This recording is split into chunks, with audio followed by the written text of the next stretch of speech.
Hello good people, welcome back to my channel. My name is Amber and today I want to talk about how I use my iPad Air.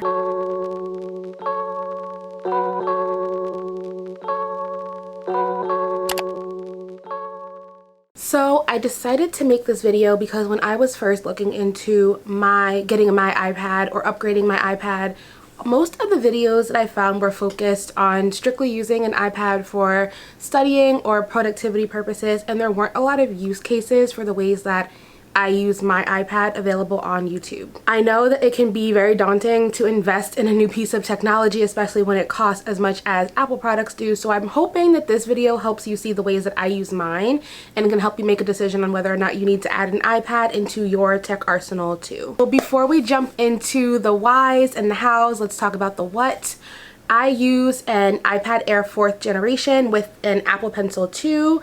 I use this just silicone case that I got from Amazon most of the time, but I also use the iPad Smart Folio case from Apple for when I'm doing more long form writing or typing and need a keyboard support. This is definitely not a tech channel, but some of the specs that may be helpful. I did get the 10.9-inch screen and the 256 gigabytes of space because I do a lot of work with content and writing, and I don't want to run into the issue where my iPad is always out of storage and I can't use it to the fullest extent of what I need it for. I also have a screen protector on my iPad, which is helpful for when I'm using my Apple Pencil.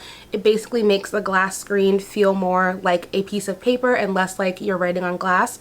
One of the more popular screen protectors is called Paper-like, but those are a little bit pricey, and I wanted to make sure I was going to consistently use my Apple Pencil and my iPad before I invested in any accessories that were a little bit higher on the price range scale. So I got this dupe from Amazon, which works really well. It's been great on my iPad. It makes writing really smooth, and I will link that one and all the other products I'm mentioning, including my iPad, in the description box. Okay, so let's get into the why I even got an iPad. I bought my first iPad, which was an iPad mini, probably back in 2015, shortly after I graduated college, and I really wanted it for entertainment purposes. I wanted to use the Kindle app on it and do reading. I wanted to be able to watch Netflix and stuff in bed without having to bring my whole computer into the bed with me, and it was just super convenient to have on the go. It fit in a bag, and I used my iPad mini literally for years until it finally just like gave up, died, and couldn't be updated anymore. So this past January I decided to upgrade my iPad to something more full size because I knew I wanted to use it more in my content creation work and in developing more writing and taking it on the go, and because, to be completely honest, my laptop was starting to give up battery wise, and I wasn't ready to replace my laptop in full yet, and I knew I wanted something to be kind of an in-between for when I wanted to sit down and do a lot of laptop heavy computer work and when I just wanted to have something lighter on the go that could work for several different functions, and the iPad fit the bill. Also, my younger sister, who is still in college, recently got an iPad Pro, and by recently I mean probably when she first got to school, and the more I played around with her iPad Pro and her Apple Pencil, the more I realized there were so many different ways you could use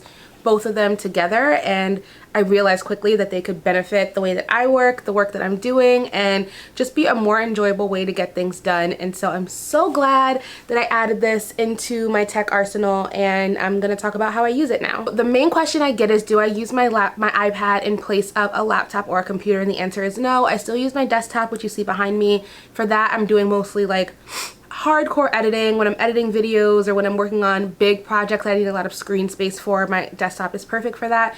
And I also still have my laptop again for when I'm doing more lighter editing projects, when I'm working on photos or just doing like general computer work and I need to be able to be portable. I have my laptop. My iPad is pretty much my in-between technology for when I'm doing short form content, when I'm just writing, when I need to have something light that I can throw in my bag and not worry about needing to find a plug to charge or anything like that. The iPad just comes through and saves the day every time. The three main things that I use my iPad for pretty much every day are note-taking and writing, content creation, and then just daily administrative tasks like basic admin things that we all do every single day. First, writing and note-taking. I love writing on the iPad. The Smart Folio keyboard makes it super easy to do a lot of typing really fast without feeling like you're in a totally different space than when you're typing on a computer or a laptop. I love how simple it is to just pull my iPad out and get to work. There's no fuss, just open whatever app I'm using. I use a few different apps for taking notes, more on that later because I've been trying some new things out. and I love that it just is a really distraction-free way for me to get a lot of focused writing done. One thing I really love about writing on my iPad is that you have to physically like touch the screen and move between apps when you want to change what you're doing. So when I'm on my computer, if I get distracted, it's really easy for me to just switch to a new tab or open something else. But on the iPad, I do feel like I get more distraction-free writing time done, and I'm able to focus on a specific project for a longer period of time. The iPad Air 4 is also amazing tech-wise, and you can connect it to other keyboards and a mouse if you do need a little bit more functionality. I've seen a lot of people who do editing or just even just need that like mouse keyboard support and don't use the Smart Folio case when you're writing and want to have that capability. It's so easy to connect your wireless mouse and your wireless keyboard to your iPad and type just like you would on a computer. Like I mentioned, there are a few different apps that I use when I'm doing my writing and my note taking, but I want to just give you a few of the basics, and I will do a separate video on the apps that I use between my computer and my iPad to help me stay productive and get things done. The native Apple Notes app, I feel like anyone who's a part of the Apple ecosystem, as they say, you're fond of the Notes app because it's just always there. So if I need to quickly write a note, jot something down, save a link, set something aside for myself to come back to later, I will quickly throw it in Notes. And I love knowing that because all of my products are Apple products, when I put it in the Notes app, it's also going to be on my laptop, on my phone, and on my desktop computer. So no matter where I'm continuing to work from, it's going to be there. I've also used Notion for the iPad. You guys know I have been playing around with Notion for a while. I'm not using it as much lately, but I love it for note taking and just saving important things structurally. Notion's great for that. Lately, I've been using a new to me app called Craft Documents, which I'm quickly becoming in love with. There'll be more in a totally separate video on craft documents and note-taking apps in general, but it is an amazing app, and using it on the iPad is such a great writing experience. I cannot recommend it enough. I also use the native Apple Reminders app a lot when I need to just set a quick reminder to myself about doing a quick task or setting something up and I just don't want to forget it and it's the first thing that pops into my mind.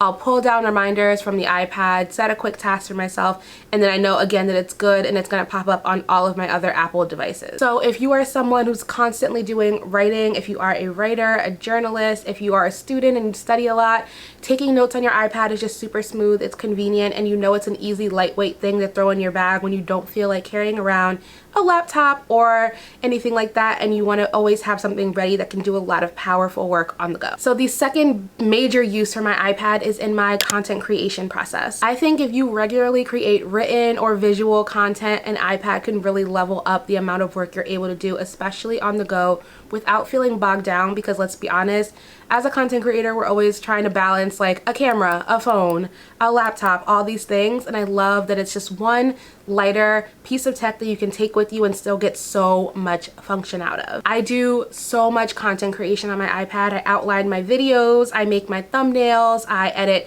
photos in Lightroom, I edit small videos for things like TikTok, Reel, and YouTube Shorts, and it's really just so nice to know that I can do all these things on the go. I can be in the car working on a thumbnail without having to worry about being stuck at my desk on Photoshop, because I can take it with me anywhere that I go. In addition to just being super convenient and nice to have, it really has just made my content creation process that much easier, and it gave me a lot more options in terms of what I'm able to do creatively with my content, the apps that are available to use to make my content, and just different creative ways to express and experiment with the things that I was already doing. And then the last thing that I am using my iPad for is just daily admin tasks, those quick things that you just need to do, whether it's working on my calendar, sending emails, all that good stuff. Like I said, my favorite thing about having Apple products is that they all operate in that same ecosystem, so I know that everything can kind of be in all the places and I never have to worry about starting something on one device and not being able to finish it on the next because they work so well together. So literally regular everyday things are that much easier to do on my phone, my iPad, my desktop, and my laptop because they all just work together. That's why it's so easy to just know to do those daily admin tasks on my iPad without having much of a learning curve. So I use FaceTime a ton on my iPad just because it's easier, especially if I'm working on my desktop.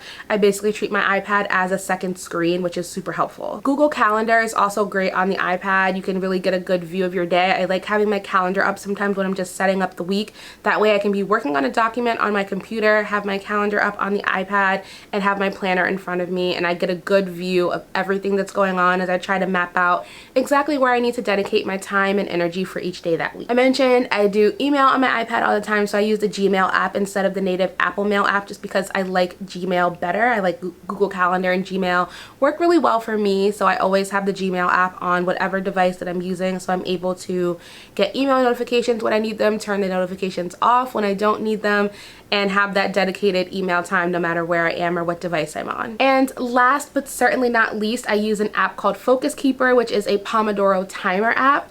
I love this app when I'm busy working on projects and just need to be focused and get things done and try to eliminate as much distraction as possible. And I love the way it looks on the iPad because you just set the timer and the whole screen fills up with your timer. You know your countdown's coming, you know how long you have to finish a work break, you know how long you have until your short breaks and your long breaks, and you can adjust the time on both of those things. So let's say automatically the Pomodoro timer will give you a 25-minute work time and a 5-minute break. But if you know you don't really hit your flow until you do 30 minutes or 40 minutes of work, you can adjust the timer to reflect how long you want to work and then how long your break should be in accordance to your work time. So it just helps me stay on task, and it's great for writing when you're dealing with writer's block, because sometimes it just helps me to know, okay, all I have to do is write for 20 minutes and then I can stop, and I don't have to torture myself with, I need to fill this whole page up with words.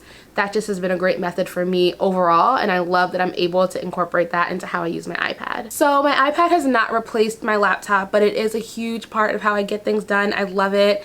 It is so easy to use. It's great to use, and honestly, I still feel like I'm kind of scratching the surface for all of the many uses for how I can get things done on my iPad. If you are on the fence about adding an iPad into your daily tech ecosystem, I hope this video helps you make a better decision. If you have any other questions, leave them in the comments. I'm happy to answer as best as I can. Thank you so much for watching this video. I hope it was helpful and useful, and I will see you all in the next one.